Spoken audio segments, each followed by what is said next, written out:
All right, this is going to be fairly quick. I'm trying to make all of this online stuff as easy as possible uh, because we're pretty near the end of the semester and you don't need a lot of stuff going on right now, I'm sure, because of everything else with your classes. So we covered a lot of this at the beginning of the semester, especially when we went over the revising chapter. So I'm going to go over this fairly quickly. All right, so one of the things you want to make sure of, and this is in general, is just to check your style. For most academic essays, you should be using a formal style, which I've gone over a number of times. So no personal pronouns like I or you, only third person pronouns. Try to stay away from contractions like can't, say cannot instead. And try to use language that's a little bit more like you would speak to a judge than you would speak to your friends hanging out, right? So that's what you're doing with your style.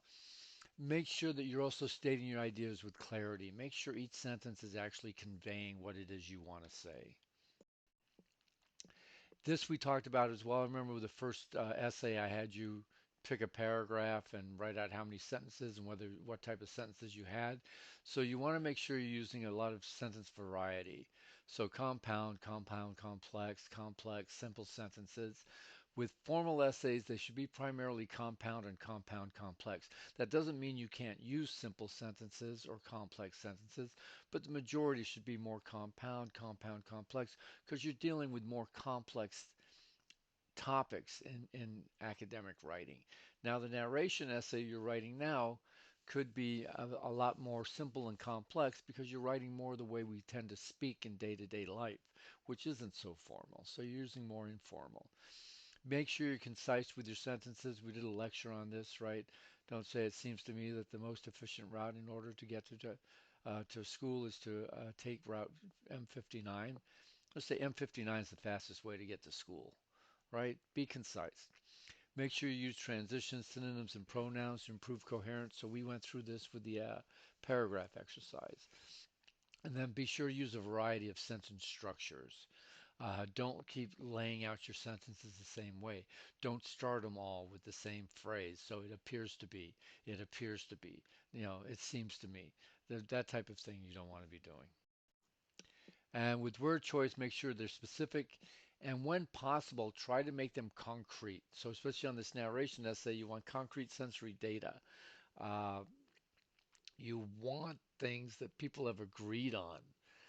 Vague terms like love, like, Um, these are more difficult to define for people because people have their own individual definitions. Try to use verbs that convey action and describe the action. So instead of just saying the rat ran across the room, which ran is the action, that's what the rat did. If you said the rat scurried across the floor, that tends to give a different meaning, a different feeling than ran. Scurried, you can almost hear the rat's nails scratching the wooden floor, right? So try to use that.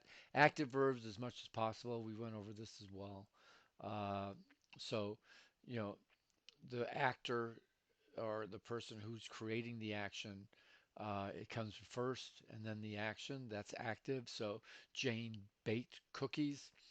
That's Jane, the actor. It's coming before the action, baked.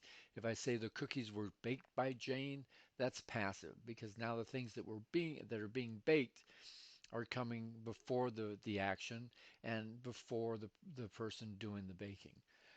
Make sure you use your own language as much as possible and use plain English.